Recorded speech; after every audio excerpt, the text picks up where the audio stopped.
I'm recording now. In addition to that, I do want to share that you'll, as participants, will be able to ask questions. So feel free to fill in and ask questions in the chat. Oh, there's some person. Diana, I can go ahead and admit people as you're talking. Okay, great. Thank you, Nancy. Appreciate that. But yeah, so I'm going to go ahead and get started with our official panel. So I'm going to share my screen because I have a little kind of quick presentation that we have created. So welcome today to the International Alumni Panel Career Path. Specifically, we have invited international students who are they're alumni. So they're CCA alumni who have achieved their degree, either undergrad or graduate degrees, and they have come back to share their experience and their current career paths and how they got there. This is part of International Education Week, which is put on and is in collaboration between the Career Development Office and the ISAP office. And I know this is my favorite event that we do every year. I get to see alumni and I get to hear their stories. So thank you for coming.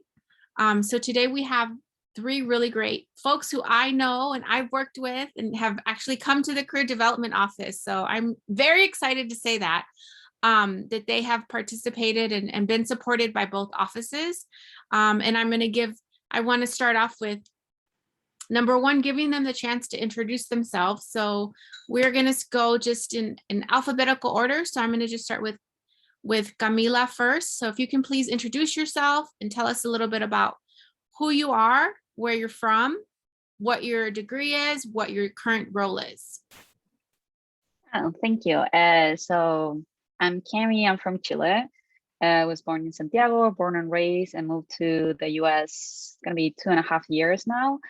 My undergrad is in business and I did my design strategy MBA at CCA, and I just graduated last May.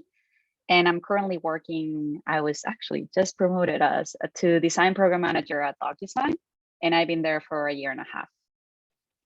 And I started actually from a conversion on the Career Expo before COVID, which seems like a long time ago, but but yeah, that's me. And next we have Cheng Ru. Yeah, hi everyone. I'm Cheng Ru. I'm a UX UI product designer working at the Abbott laboratory, and which is in healthcare industry. And I graduated in 2020, and my major was MFA design, and I kind of transitioned from industrial design background to UX UI design field. Yeah, and I did a couple kind of contract work and internship before I land this job. Yes, and I'm super excited to meet everyone. Cool. And next we have Larika. Hi, I'm Larika Malio, and I graduated in December 2020 from the 1-year Master's of Interaction Design program. I'm originally from Pune in India, and my background is in architecture.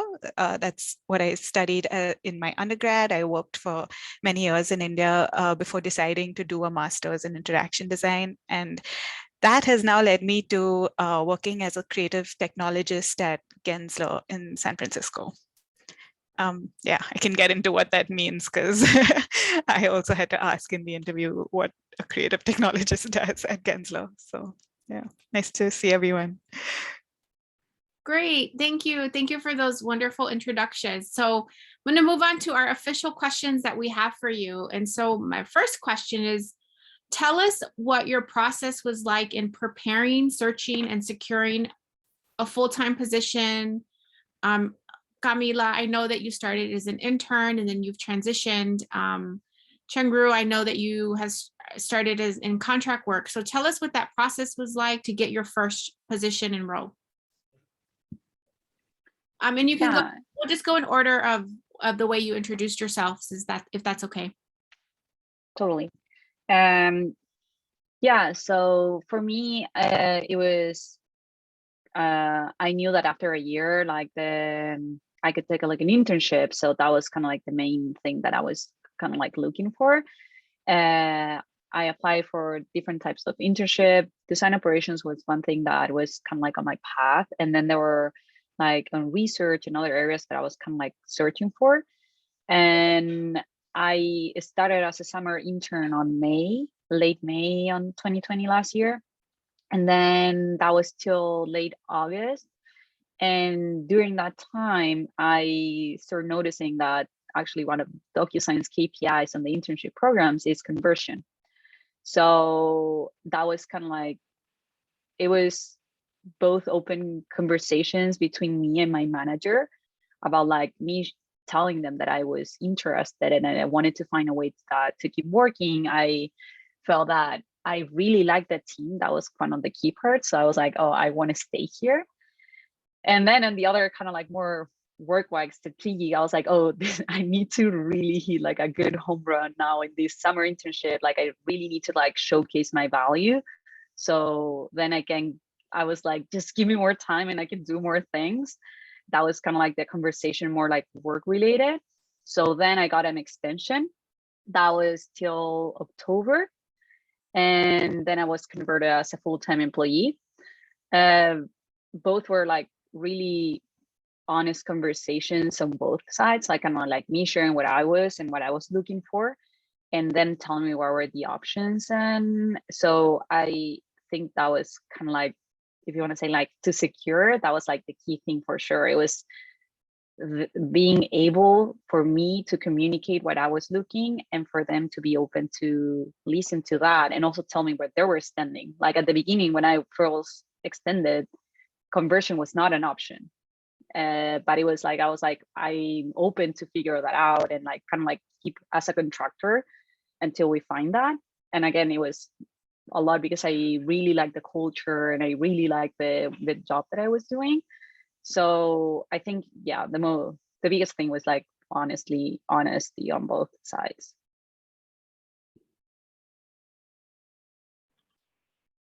Cool. And my turn, or anyone have a question? Okay. Yeah. So yeah, I graduated last year. Before I graduated, and I think I was really I was working really hard to try to find a full-time job or internship after graduation. But you know, like last year, that was beginning of the pandemic. So I heard a lot of people lost the internship opportunity, but I got lucky. I kept my internship in a I think the healthcare a medical device company, which was really which was kind of like small startup company. And I was working with them for 3 months and trying to figure out what's the next opportunity. And after the internship, they didn't really continue my position. So I started kind of like looking for a new opportunity, and I got lucky and I kind of like joined CCA career. It's kind of like a discussion panel as well. And I met a recruiter online and I tried to connect with them. And then they introduced me to Robert Half, which is a staffing company. And I got a chance to connect with a bunch of recruiters, and I got a lot of contract work. And I also contracted with different type of agency and companies, and that led me to Abbott Laboratory. It's just kind of like use the networking and the experience that working in Robert has, and allow them to introduce the kind of opportunity to me. And I feel really grateful because this kind of opportunity, I know a lot of people, they couldn't find a job, but even though it was not kind of full-time job, but I still feel grateful can get a different opportunity and try different things in different industry and a company. Yes, and that's my experience. Yeah, and I can go next. I feel like in the course of my life, many different things came together to get this position because I'm doing creative technology in an architecture firm technically. So what that means is I'm in the digital experience design part of the business, not in the traditional architecture side of it. But I think when it came to this, it's a combination of just being really, but I think I need to track back a little bit to why I chose CCA actually, because the program sort of covers an outlook on emerging technology as well as storytelling and all of these other things that I was really interested in, and I wanted to add to my architecture background. And so I really dived in, and I knew going to grad school would also be about my network, and that definitely played a role. So while I was job hunting, because of this multidisciplinary background, I was applying to different kinds of jobs, trying to see where I would fit in, and looking more for agency-esque kind of experience. And I actually applied to Gensler for a strategy position because it seemed like the best cross connection of my skills. But when I reached out to someone in the company, he was also a professor of mine, who, for a referral, he had the context. He was my prototyping faculty, and shout out to Jesus. But so he knew me from the program and my ability to learn and to dive into technology and my curiosity for it, and was actually able to suggest this other role in creative technology, which I might have actually self-eliminated from. And so that was really interesting because it was this, I guess, it was just fortunate for me to even come across that through him. And then I obviously went through the interview process. But I think it was me just staying curious and diving into my coursework alongside really talking to people in the industry who were working different kinds of design roles, because and I know that this is not a traditional traditional story to finding a job, but it just happened to be mine, which was I spoke to a lot of professionals in my network. That's included alumni, people working in the field, faculty, while working on my portfolio, but it wasn't the only thing that I focused on. And I think it's the combination of trying to showcase my skills, but also learning from various professionals about what worked for them and what didn't, and then kind of finding a sweet spot that that helped me land this job. So yeah, that's kind of how I got there. Great, thank you. So the next question we have is about the U.S. Work culture. So it's a kind of a two-part. It is a two-part question. So first part of the question is, can you describe the U.S. work culture and how you think it may be different than other work cultures? So that's the first question. And then also, given the pandemic, given the last 2 years, can you talk how has it changed since how will it change, or how has it changed for students as they're entering it? So we'll go with the first question first, which is, can you describe the U.S. work culture, and what advice would you have for international students, alumni, current students who are looking for a job? Yeah, I can start. Yes, it's so different. I think that's kind of like the first. I was like, yep, it's so different, at least from what I can say from South American culture. It is very different. I have like a lot of very fun, some not so fun stories about it. Like, for example, like we're more like South Americans, we're more straightforward. So, which is more from the Europeans, that is like, if I say something, like I actually mean that.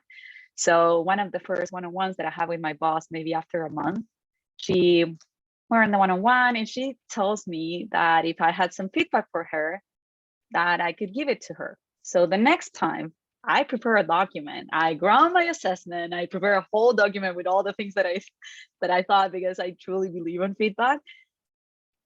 I think she almost fell from her seat when I started sharing my screen on the document. She was like, oh, wow, you have a whole document. And I was like, and I was like, so confused because I was like, you asked me for feedback, right? She was like, yeah. She was kind of like reflecting on the fact that she actually asked me for that. And literally I took it. I was like, oh, she's asking me, like she really wants. I took it like so official that I was really legit and I put the whole document. So like that, I have like a bunch of stories that I feel that just talking about them, I feel that the American culture, like at least I feel that East Coast from the West Coast are very different. At least the West Coast, what I can tell is like there's this deeply caring, at least on the tech industry, who you are, your goals. I think it's very pushed from the how competitive the industry is. So yeah. Oh, sorry, there's like an alarm. Wait, I need to get somebody else and then I can move my phone, and this is really annoying. Is it so annoying? Okay, somebody else can take the question and then I can come back. Okay, cool. Yes, that's really interesting experience. And I originally from Taiwan, so I strongly feeling there's a kind of different culture between Western culture and Eastern culture. So I just feel like when I'm working here, people really like to hear feedback. Like everyone in the team have right to say out like what do you feel like this product, and the whole team just really like to talk. And I just remember during the whole meeting, everybody just really like to share their experience and feedback, and the whole group can talk like 1 hour and 2 hours during the meeting. And that is kind of really rare in Asia country, because everybody just keeps silent and watch, just kind of like wait for another people to speak. And here is like people really like to talk, and sometimes if we keep silent, just feel like we are not interested in this meeting or product. So I would suggest a little bit cultural different, because I believe in Asia we were more kind of like keep silent and just listen to the other people talk. So I think that we need to change kind of mindset and try to speak every in the meeting, and try to say out our opinion about everything. Yes, that's my insight. Yeah, I have to, that definitely resonates with me too, coming from another Asian culture. I think what I enjoy is that there is less focus on hierarchy, just more openness to different points of view and ways of thinking. I think that comes, and like you mentioned already, that comes with the challenge of like believing that you have a point of view that's worth hearing, and that's something that you can only internalize, but you should, because in most cases people want that kind of participation, especially from new employees, which is something I like. So yeah, I think that that definitely resonates with me too. But Cami, if you want to finish. No more alarm. Yeah, no, I just wanted to add one thing. Yeah, like I feel that there is like cultural difference, and I love what you both said about like thinking and believing that you have something to share. I think that's so important. Like, and one thing that really helped me, and this is kind of like a tip that you did wanted to share, I got this book that is called The Culture Map. This being like a lifesaver for me, it's just, it goes around like different topics about feedback, confrontation, communication, and like, for example, like relationships, task oriented or relationship oriented. So just, it's not good or bad, it's just this different, and it allocates the different countries. So that helps me a lot. I have this whole distributed team. So it's not only the cultural difference with the US, like we have teams in Asia, we have in Oceania, we have in Europe. It's so interacting with all of them, you have your personal culture. So sometimes I check that in feedback or different things, and I check the other countries and it helps me to understand how to communicate better with the others. This book has been like a Bible for me. Every time that I can recommend it, I do. I don't get paid, I swear. And it's just like, it's been so helpful that because somebody else is explaining to me, like, for example, why when my boss asks me for feedback, she's not actually asking for feedback and things like that. And then you can read better between the lines and give that context that you're like in your home country is like, you know, it's so easy to read, but then when you're in another cultures, it's just like, oh, no, yes, is that a yes? No, it being like in the book has really helped me to kind of like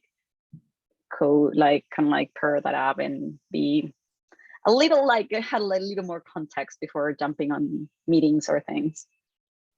And just to piggyback off of that, like I think asking questions, clarifying questions if you don't completely understand something or want to get the context of something, I think is really important, just because most often than not, people are open to that and understand that you're trying to bridge some kind of gap. So, yeah. Yeah, I feel like the common mistake from foreigner is because they're so scared to ask questions because they're just afraid of not being understanding this whole context of the dialogue. But I realized that sometimes some Americans even don't really understand and they try to clarify. So I think from that experience, I realized that, yeah, don't afraid of asking questions because, yeah, you just don't pretend you understand everything, but just be curious and asking questions will be best strategy, I guess. Yeah.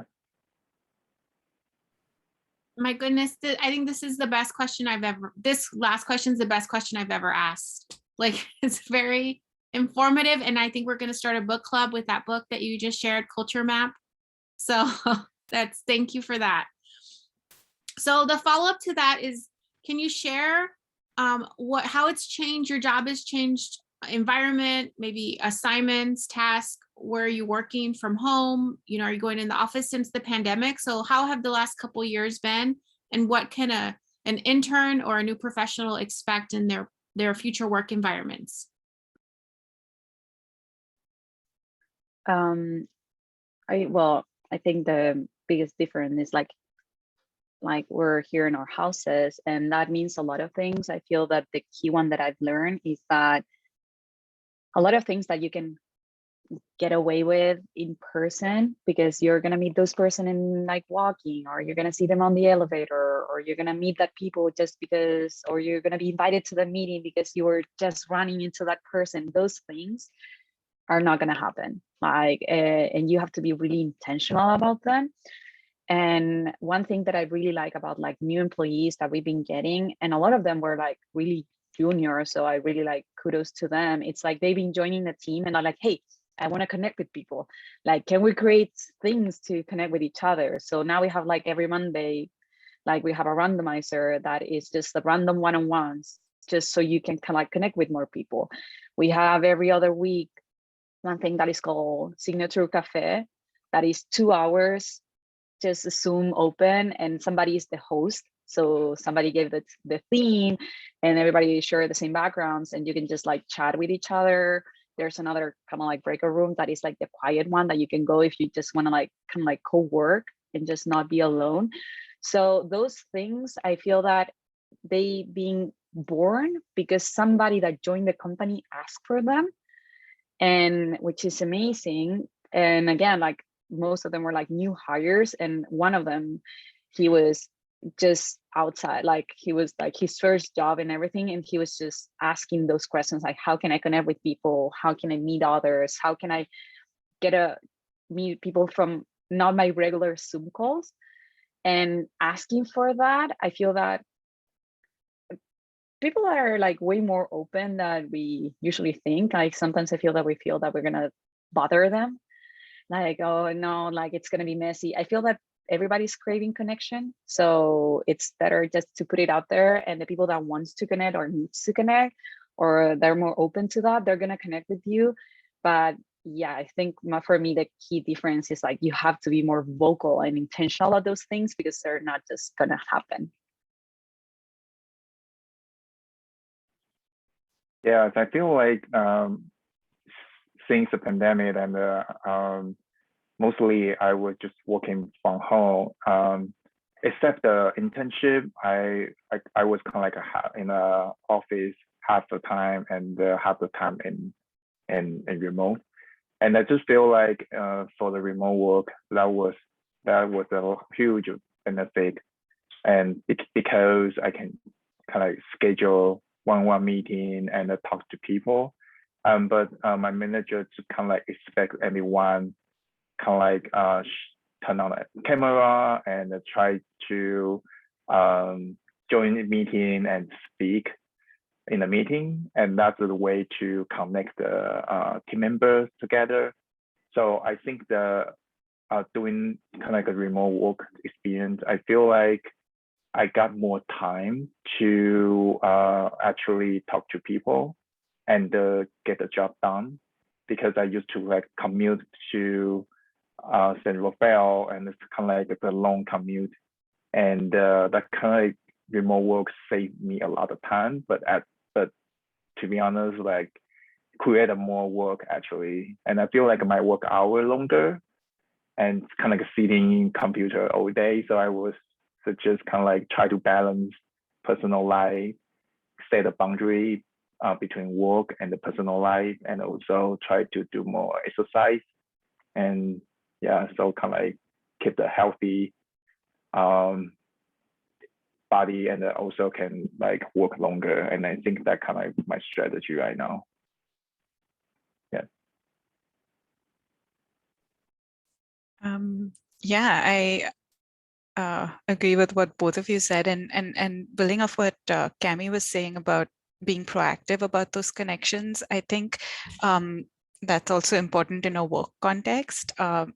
Just for my context, I started off remote for the first 4 months, and now we're in a hybrid situation. So we're kind of going in a couple of times a week, and sort of balancing in person and remote. And Gensler is kind of committed to this because we're also working and prototyping this for other clients, including tech companies. Just it feels like the future of work is going to be hybrid and some kind of balance between the two. So that comes with kind of being intentional about connecting with people for sure, especially those who are remote, who you might not have the opportunity to cross paths with in person.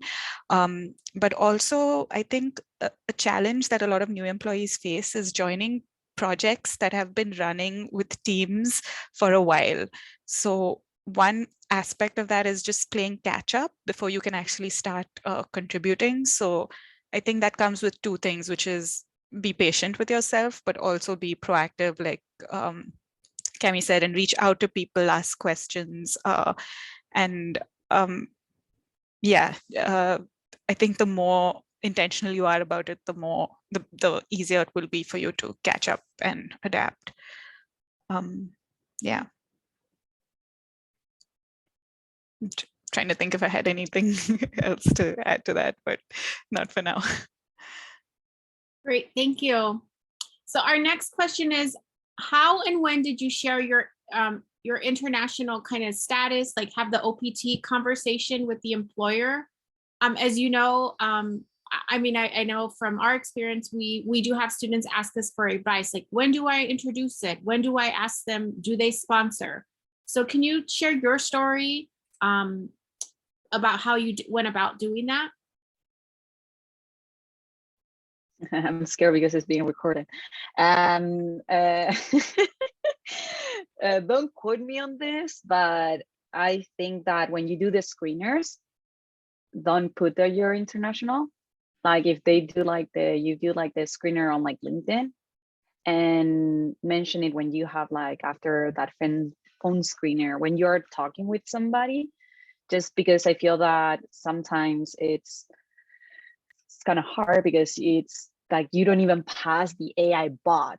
So it's just that's the only reason, because I was fairly convinced, and I remember telling this to one of my friends when I was applying. I was like, I just need to talk with somebody. Just put me in front of a person, and I know that I can bring something to the team.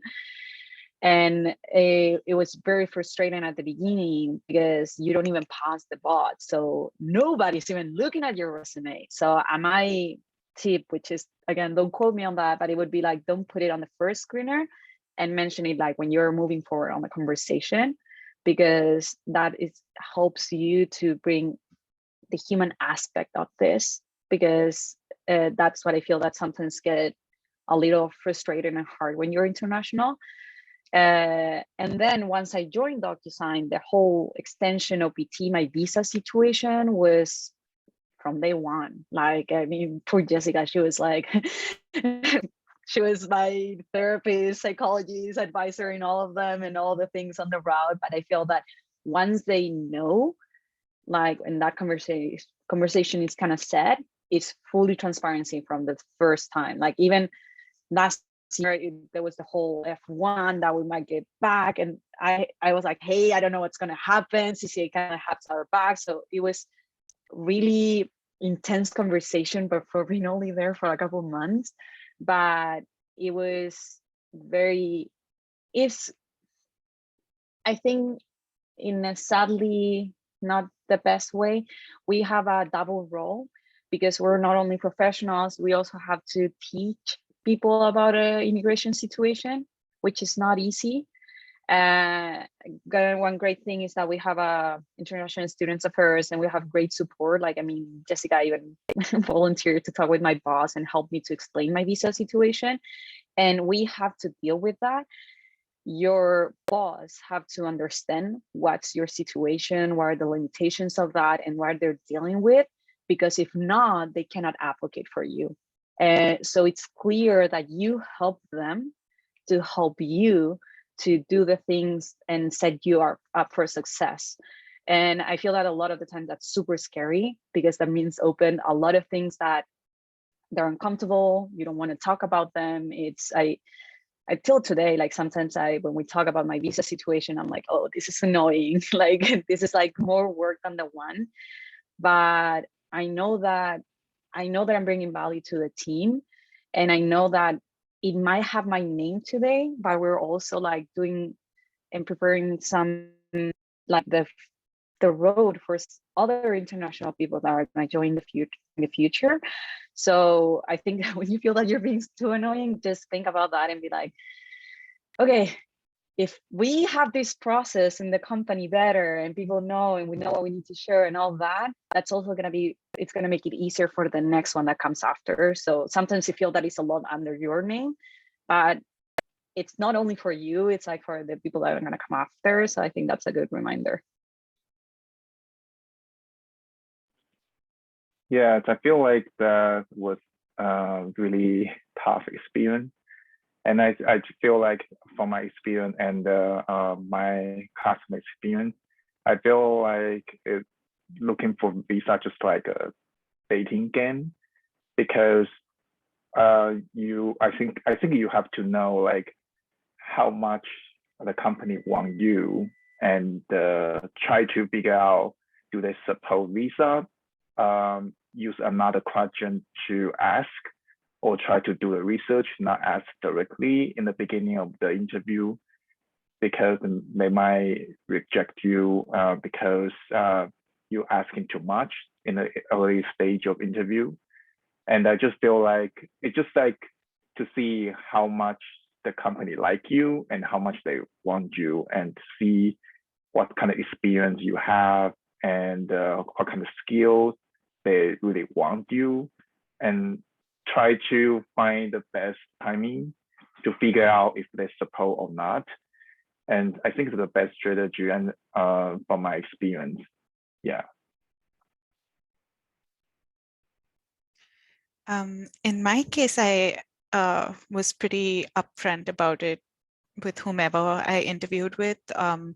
I actually also got asked the question pretty directly in my screening recruitment calls, so I just chose to be honest right up front. I think in some cases there were places that didn't sponsor visas, and like, for instance, the H-1B down the line, which is what I knew I wanted, but was still willing to go ahead with the process. So I I mean, I went ahead with that because it's also good practice to interview. And sometimes it can buy more time until you get a place that is willing to sponsor. But as far as disclosing what I needed, I just chose to be upfront about it from the beginning. Yeah. Great, thank you. I just want to prompt people we're going to be opening it up to questions from the audience in a few minutes. So if you want to prepare any questions, please do that at this time. So our official last question that we have to ask our panelists is, as international employees, staff members, team members, can you tell us what you bring to the role of any organization, to your position itself? Like, what do you think as international folks, individuals, what do you bring to the role that is unique, special, sets you apart from others? I think that I do think that the same that we've been talking about, the cultural difference and all that, we bring a different perspective. Like, I feel that would be like the first thing. Like, we for sure see things differently, and so in a kind of like refreshing way, we kind of like question the status quo. Like, oh, what are we doing it that way, or we used to do it this way, or give another perspective.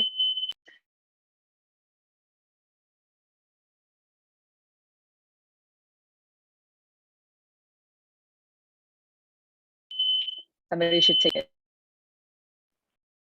Oh, okay. Should I go ahead, or Diana? I think you were mute. Yeah, go ahead. Go ahead. We'll go back to her. Oh, okay. Thank you. Cool. Yeah.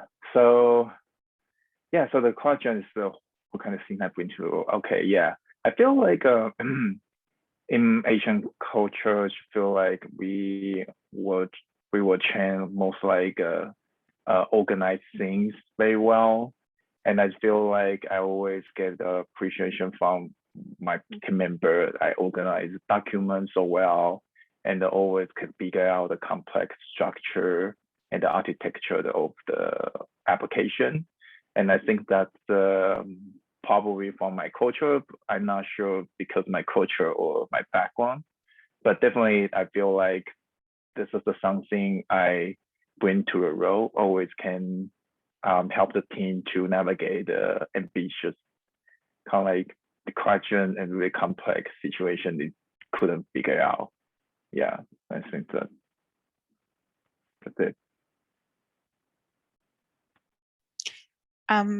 Yeah, I have to agree with what Cami said about just a different perspective and broader outlook.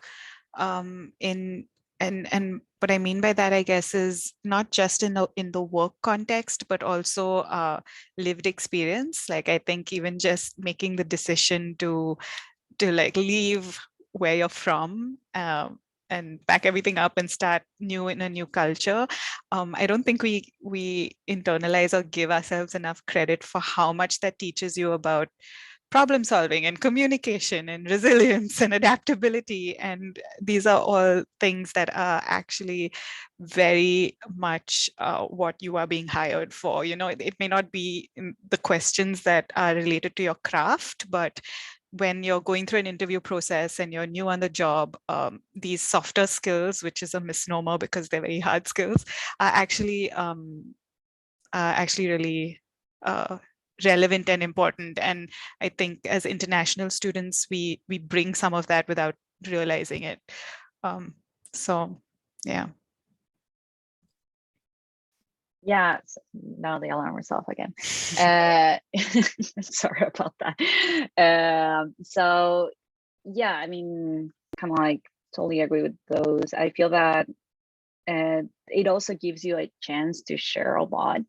And like, for example, like I remember my first meetings here, like people in the US are more task related, and I'm more like, I'm quoting the book, and I'm more relationship related. I mean, Latinos were everything about that. Everything is about the person who you relate with. And so for me, I always say, like, I need a warm up to meetings. Like, for me, jumping on a meeting and just like start working, I can't.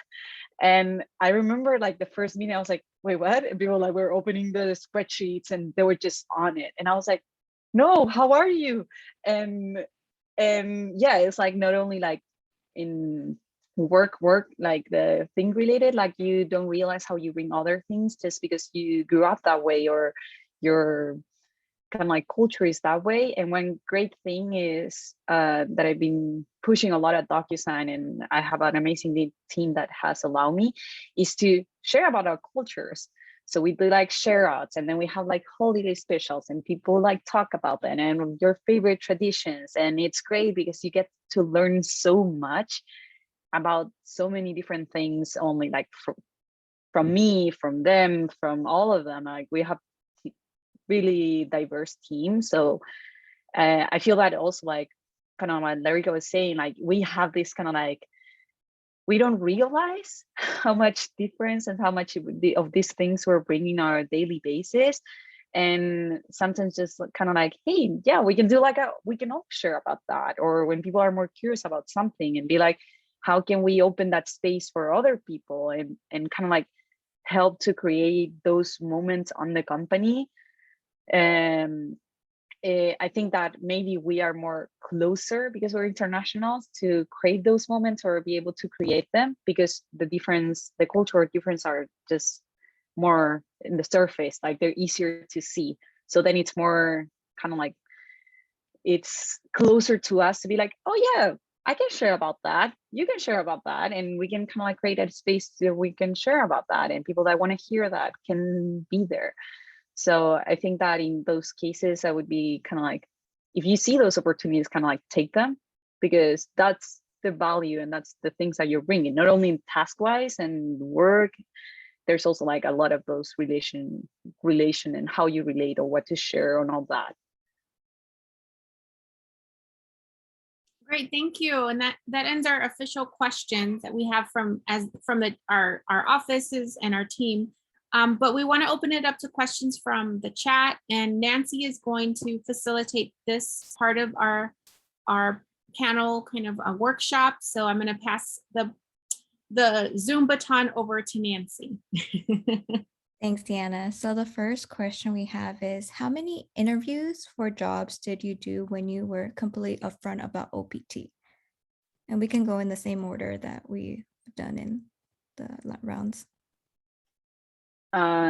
So for me, I think it was so, as I mentioned, like in the screener, I did not put it. I did it after, and kind of like, it was kind of like it depends. Like you were kind of like feeling where the other person were. If I felt that we were clicking like on the phone screener, or I felt that it was like a really kind of like engaged recruiter or the boss like seemed like pretty open, I would directly ask them. If not, I would like wait for a couple. So I feel that it was kind of like a balancing game, like kind of like when is the right time and when does it feel. But eventually, like I would try before the portfolio share, because that's kind of like the last stage. So for me, the portfolio share is when you actually have to like, you have to prepare 45 minutes presentation. You have to invest a lot. So before that, that was kind of like my bet. Like I was like, before that, I need to know if this is an option or not, because I'm not gonna overinvest and prepare all that presentation and prepare the case and everything if it's not even an option. So whenever before that, I felt comfortable.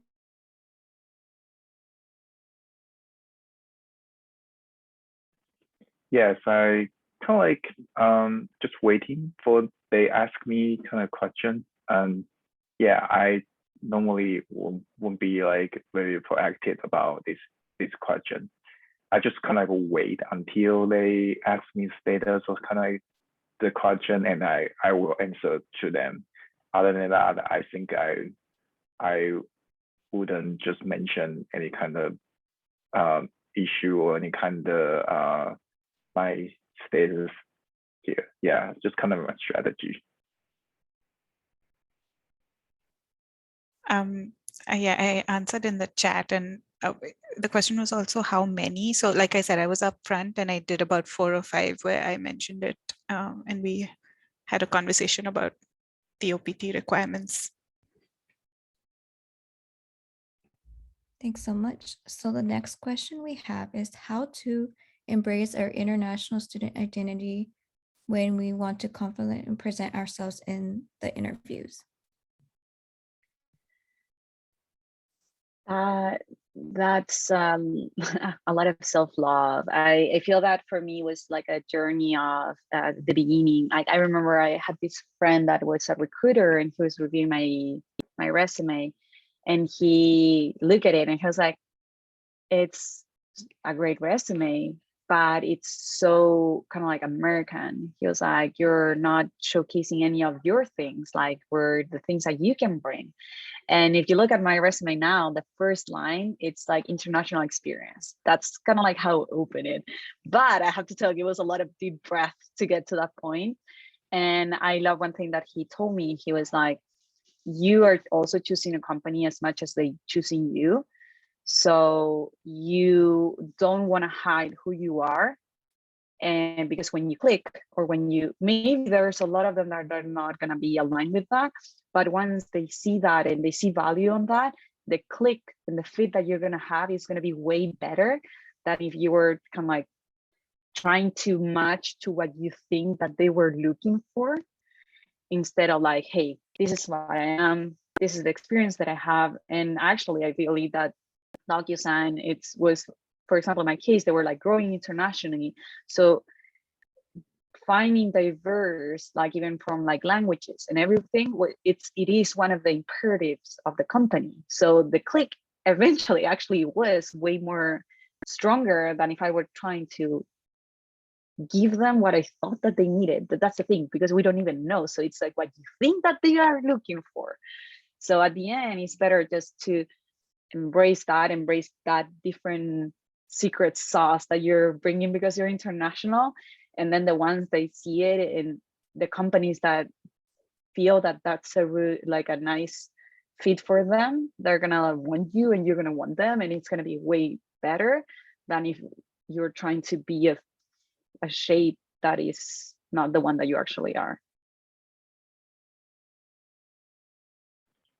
Cool. Yeah. So in the interview, I think I just give them really brief introduction where I'm from. Other than that, I didn't really focus on where I'm from. Actually, just really focus on what kind of skills and what kind of experience that I can provide to them. And some company might appreciate students or professionals that have a different background and come from different culture. So I think just don't afraid of expressing yourself. And sometimes I know it's really hard for international students to overcome interview. And I think that my strategy is always like try to structure what you're gonna say and speak clearly and slowly. If you don't know what to say, I think it just kind of like pause and think a little bit and then say.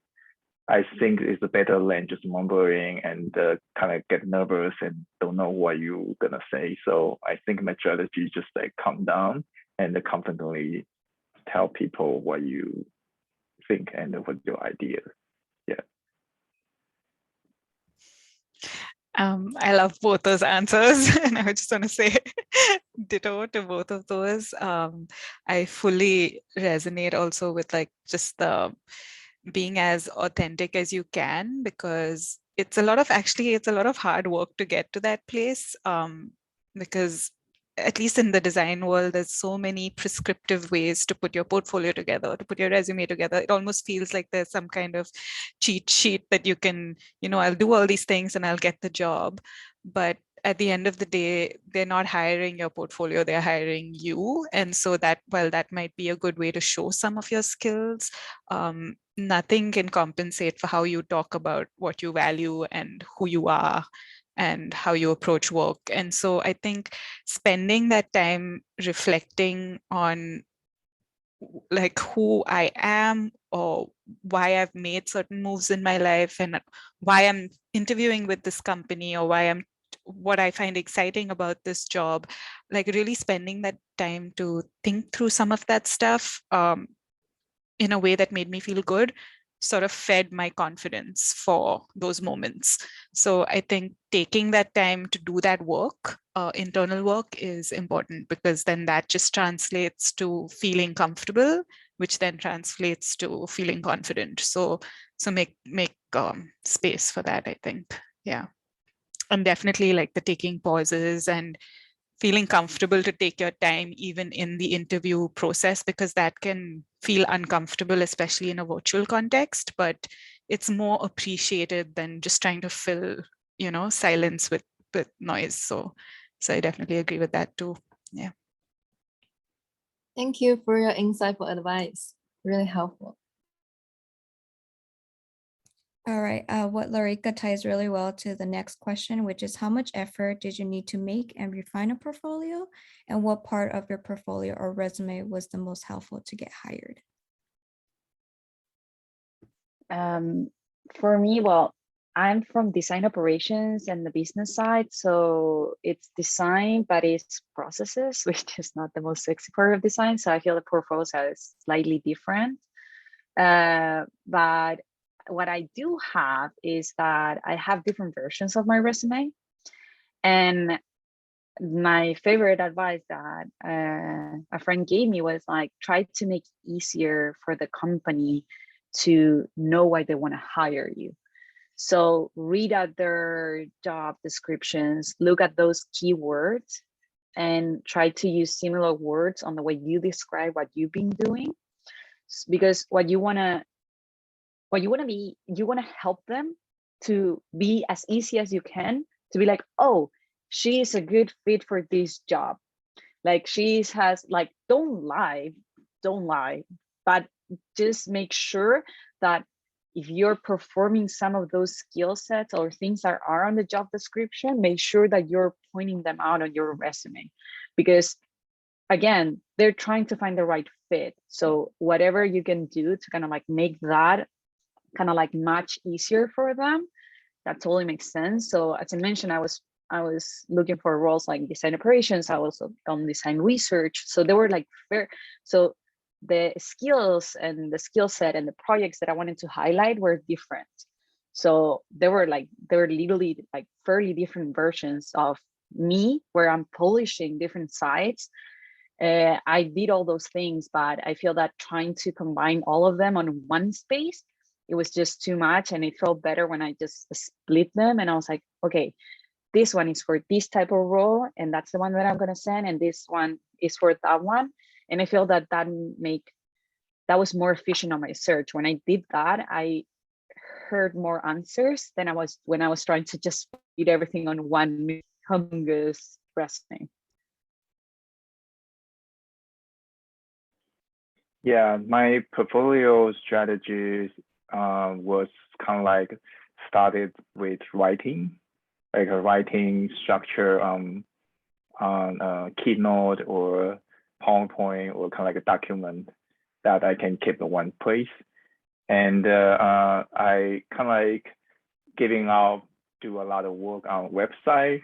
So I kind of just focus on PDF or PowerPoint, that document that can do the work as soon as possible, and get online and just kind of like update to my Google Drive and send a link to the recruiters. And at the same time, I just keep updating my website, but kind of my website is just like a pretty simple and brief. And because I realized different portfolio need to have a different audience. For example, website might be the good place for recruiter to go through your overall experience. They don't look at the detail. And the PDF is kind of like you put your work and describe everything in detail that hiring manager want to see.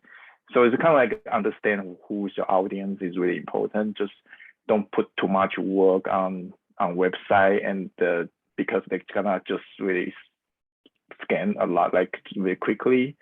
So I just feel like do a research and structure your strategy for your portfolio is really important rather than just update everything. And I think that I learned a lot of process doing my whole CCA 2 years and extra 1 year, kind of like keep updating and create my process. And I think that the only way that I do can save my time and get the best result.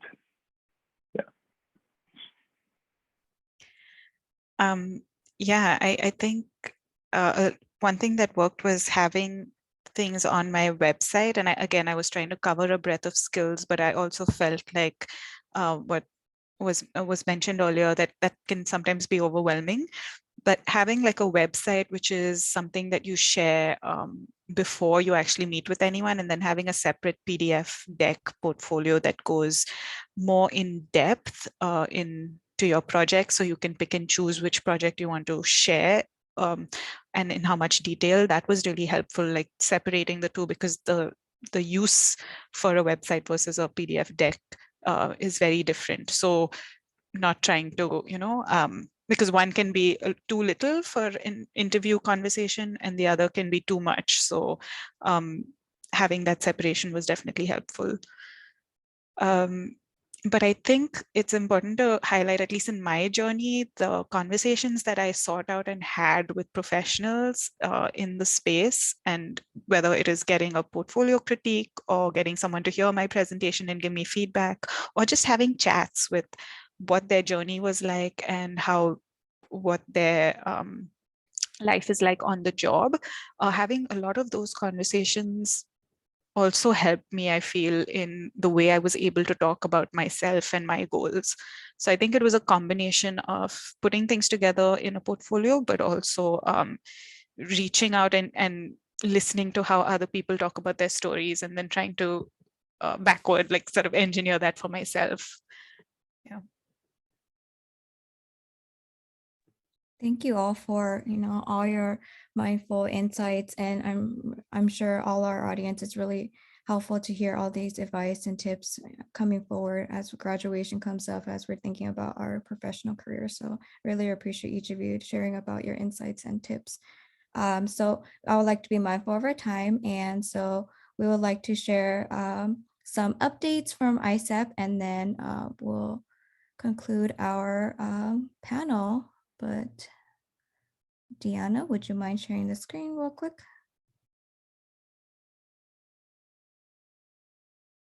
And then Jessica, would you mind sharing a little bit about the immigration related section? Sure. So I just think anytime we're talking about employment, the ISAP team loves to take the opportunity just to remind everyone about the different types of employment that our F1 student population are eligible for. So as current students, you'd be eligible right now for on-campus work. So basically the CCA work study program.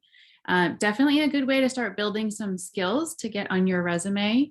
Even if the work is not necessarily related to what you're studying, I think in many ways what you're proving to a future employer is that you have the ability to show up on time and get your work done. And you're starting to build connections at CCA for someone who maybe would be a reference for you when you're looking at that internship, or when you're looking for that job after you graduate, that, gosh, I worked at CCA and here's someone you can talk to about my work style, my communication, my ability, like I said, to show up on time or get work done. So I encourage you to consider on-campus employment as an option.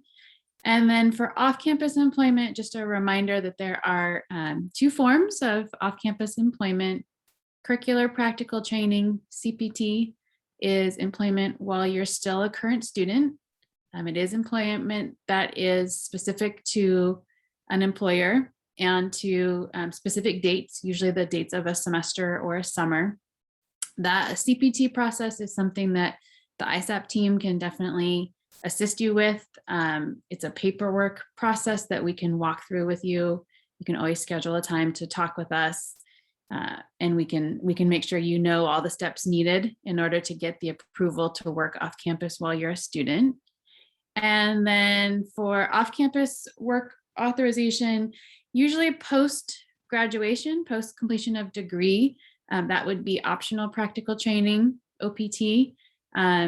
All three of these wonderful alums did OPT as a way to get their foot in the door in the US job market. So that is a process that most students apply for during their final semester at CCA. The ICEP team definitely assists you with that process. It's an actual application process where immigration does the final approval. But the ICEP team is here to support you, walk you through the process, assist you with the paperwork. Just a side note, Cami and I spent a lovely evening on Zoom together. She was our first student to apply for OPT online. It was a very exciting experience. So just know that we will walk you through it, even if you're the first one doing it, like Cami was, the first one applying online. So, and then just some other reminders, as mentioned early on, this is part of International Education Week.